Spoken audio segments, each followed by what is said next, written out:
ಆಚಿ chilli powder. ಸಖತ್ ಖಾರ ಬಣ್ಣ ಮತ್ತು ರುಚಿ ಆಚಿ ಚಿಲ್ಲಿ ಪೌಡರ್. ಈ ಕಥೆನ ಒಪ್ಕೊಳ್ಳೋದಕ್ಕೆ ಕಾರಣ ಏನು?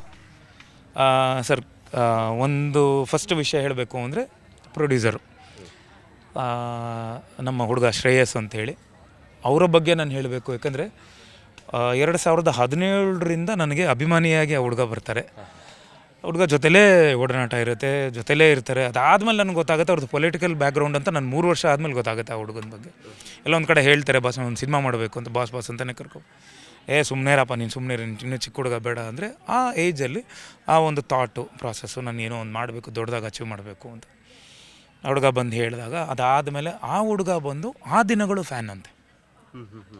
KM ಚೈತನ್ಯ ಸರ್ ಅವರು ಆ ದಿನಗಳು ಫ್ಯಾನ್ ಅಂತೆ. ಆ ಸಿನಿಮಾ ಯಾಕಂದರೆ ಇನ್ನೂ ಸಣ್ಣ ಹುಡುಗ, ದೊಡ್ಡವರು ಆದಮೇಲೆ ಸಿನಿಮಾ ನೋಡಿ, ಇಲ್ಲ ನಾನು ಈ ಥರದ್ದು ಒಂದು ಸಿನಿಮಾ ಮಾಡಬೇಕು, ನನಗೆ ಅವರೇ ಡೈರೆಕ್ಟರ್ ಆಗಬೇಕು ಅಂಥೇಳಿ ಅವ್ರನ್ನ ಅಪ್ರೋಚ್ ಮಾಡಿ, ನನಗೆ ಈ ಥರ ಸಿನಿಮಾ ಕತೆ ಮಾಡಬೇಕು ಸರ್ ಅಂಥೇಳಿ ಕತೆ ಎಲ್ಲ ಅದಾದಮೇಲೆ ಕೂತ್ಕೊಂಡು ಮಾಡಿ 1 ವರ್ಷ ಟೈಮ್ ತೊಗೊಂಡು, ಸೊ ಅಲ್ಲಿಂದ ನಾವು ಪ್ರತಿಯೊಂದು ಹಂತದಲ್ಲೂ ತೊಡಗಿಸ್ಕೊಂಡು, ನಾನಾಗಲಿ ಇಡೀ ಟೀಮ್ ಆಗಲಿ, ಸೊ ಅಲ್ಲಿಂದ ಶುರುವಾಗುತ್ತೆ ಕತೆ. ಶೂಟಿಂಗ್ ಟೈಮಲ್ಲಿ ಆಗಿರುವಂಥ ಅನುಭವಗಳು? ಇಡೀ ಸಿನಿಮಾ ನಾನು ರೀಲ್ ವೈಸ್ ನೋಡಿದ್ದೆ. ಮೊನ್ನೆನೇ ನಾನು ಫುಲ್ಲು ಒಂದು ಲೆಂತಲ್ಲಿ ನೋಡಿದ್ದೆ. ಎಲ್ಲೂ ಯಾಕಂದರೆ ನಾನು ಆಗಲೇ ಹೇಳಿದೆ 84ರಿಂದ 94 ಆ ಕಾಲಘಟ್ಟದಲ್ಲಿ ಅಷ್ಟೊಂದು 6 ಪ್ಯಾಕ್ಸ್ ಆಗಲಿ ಆ ಥರ ಇರಲಿಲ್ಲ. ಅಂದರೆ ನಾನು ಆ ಒಂದು ಬಲರಾಮನಿಗೆ ಎಷ್ಟು ರೆಡಿ ಆಗಬೇಕು ಹಂಗೆ ರೆಡಿ ಆಗಿದ್ದೆ, ಚೆನ್ನಾಗಿ ಹ್ಯೂಜಾಗಿ ಕಾಣಿಸ್ಬೇಕು ಅಂತೇಳಿ. So I put on little bit of wait, ಆ ಅಪಿಯರೆನ್ಸ್ ಹಂಗಿರಬೇಕು ಅಂತಲ್ಲ. ಅದಾದಮೇಲೆ ಭಾಳ ಸ್ಪೆಷಲ್ಲು, ಭಾಳ ವಿಭಿನ್ನ ಈ ಸಿನಿಮಾ ನನಗೆ. ಇದುವರೆಗೂ ನಾನು ಮಾಡದೇ ಇರೋವಂಥ ಒಂದು ಪಾತ್ರ ಅದು. ಮಹಾದೇವಲ್ಲಿ ನೀವೇನು ನನ್ನ ಶೇಡ್ ನೋಡಿದ್ದೀರಾ, ಅಲ್ಲಿಂದನೇ ಮಹಾದೇವಯಿಂದನೇ, ಅಂದರೆ ಒಬ್ಬ ನಟನಾಗಿ ಗುರುತಿಸ್ಕೋಬೇಕು ಅಂತ ನಾನು ಪ್ರತಿಯೊಂದು ಇದರಲ್ಲಿ ಹೇಳ್ತಿದ್ದೆ. ಅದು ಒಬ್ಬ ನಟನಾಗಿ ಗುರುತಿಸ್ಕೊಂಡೆ. ಇಲ್ಲೂ ಆ್ಯಕ್ಚುಲಿ ಎಲ್ಲೂ ಒಂದು ಸೆಕೆಂಡೂ ನಿಮಗೆ ಎಲ್ಲೋ ಒಂದು ಕಡೆ ಮಹಾದೇವದ್ದು ಹಿಂಗೆ ಮಾಡಿದ್ರಲ್ಲ ಎಕ್ಸ್ಪ್ರೆಷನ್ ಅಂತ ಬರೋಲ್ಲ. ಟೋಟಲ್ ಬಲರಾಮನಾಗಿ ಜೀವಿಸಿದ್ದೀನಿ. ಆ್ಯಂಡ್ ಇಲ್ಲೂ ಅಷ್ಟೇ ಪರ್ಫಾರ್ಮೆನ್ಸ್ಗೆ ನನಗೆ ಸ್ಕೋಪ್ ಇದೆ. ಮತ್ತೆ ಒಬ್ಬ ನಟನಾಗಿ ಇದರಲ್ಲಿ ಖಂಡಿತ ಗುರುತಿಸ್ಕೊತೀನಿ. ಈ ಬಲರಾಮ ಅನ್ನೋದು ಭೂಗತ ಲೋಕದ ಕಥೆನಾ? ಖಂಡಿತ ಸರ್, ಭೂಗತ ಲೋಕದ ಕತೆ. ಬಟ್ ಇದು ನಮ್ಮ ಡೈರೆಕ್ಟ್ರವರು, ಇದು ಎಲ್ಲೋ ಒಂದು ಕಡೆ ಬಯೋಪಿಕ್ ಅದು ಇದು ಅಂತೆಲ್ಲ ಇರುತ್ತೆ. ಬಟ್ ನಮ್ಮ ಡೈರೆಕ್ಟ್ರವರು ಅದನ್ನು ಆಗ್ಲಿಂದನೇ ಕಾಲ್ಪನಿಕ, ಒಂದಿಷ್ಟು ರಿಯಲ್ ಇನ್ಸಿಡೆಂಟ್ಸು ಸೇರಿಕೊಂಡಿದೆ, ಬಟ್ ಕಾಲ್ಪನಿಕ.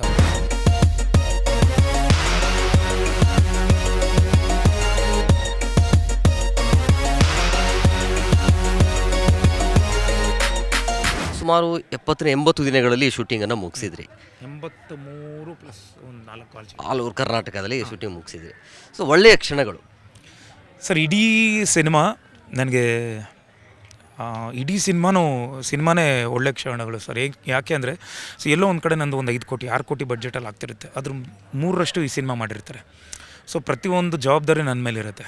ಪ್ರತಿಯೊಂದೂ ಎಲ್ಲರನ್ನೂ ನಾವು ಕರ್ಕೊಂಬಂದು, ಆ್ಯಂಡ್ ಪ್ರತಿಯೊಂದು ಸಲನೂ ಒಂದೊಂದು ಸೆಟ್ಟು ಅದ್ದೂರಿ ಸೆಟ್ ಆಗಿದಾಗ, ಅಥವಾ ನಾವು ಅಂದ್ಕೊಂಡಿದ್ದು, ನಾವೆಲ್ಲೋ ಒಂದು ಕಡೆ ಪೇಪರಲ್ಲಿ ಬರ್ಕೊಂಡಿದ್ದು, ಸ್ಕ್ರಿಪ್ಟಲ್ಲಿ ಬರ್ಕೊಂಡಿದ್ದು, ಅದನ್ನು ನಾವು ಕೂತ್ಕೊಂಡು ಹೋಮ್ವರ್ಕ್ ಮಾಡಿದ್ದು ರಿಯಲ್ ಆಗ್ತಿದೆ ಅಂದಾಗ ಪ್ರತಿಯೊಂದು ಕ್ಷಣವೂ ನಮಗೆ ಖುಷಿ ಕೊಡ್ತು.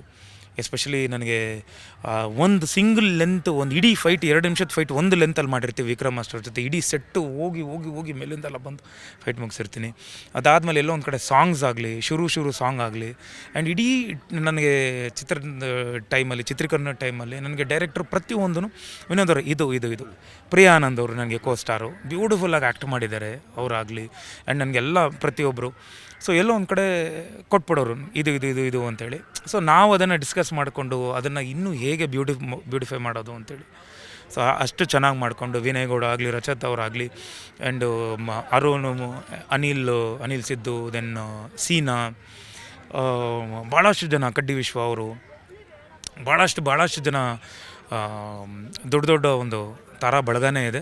ಇನ್ನು ಕೆಲವು ಹೆಸರುಗಳು ಹೇಳಬಾರ್ದು, ಯಾಕಂದರೆ ಅವರೆಲ್ಲ ಒಂದೊಂದು ದಿನ ಒಂದೊಂದು ಬಂದು ಹೋಗಿದ್ದಾರೆ ಕೆಲವರು. ಸೊ ಅವರು ಗೆಸ್ಟ್ ಥರದ್ದು ಬರ್ತಾರೆ. ಸೊ ಇಡೀ ಒಂದು ಸಿನಿಮಾ ಇದು ಏನು 84-85 ದಿನ ನಾವು ಶೂಟಿಂಗ್ ಮಾಡಿದ್ವಿ. ಇದು ಒಂಥರ ಒಂದು ಬ್ಯೂಟಿಫುಲ್ ಎಕ್ಸ್ಪೀರಿಯೆನ್ಸ್ ನನಗೆ.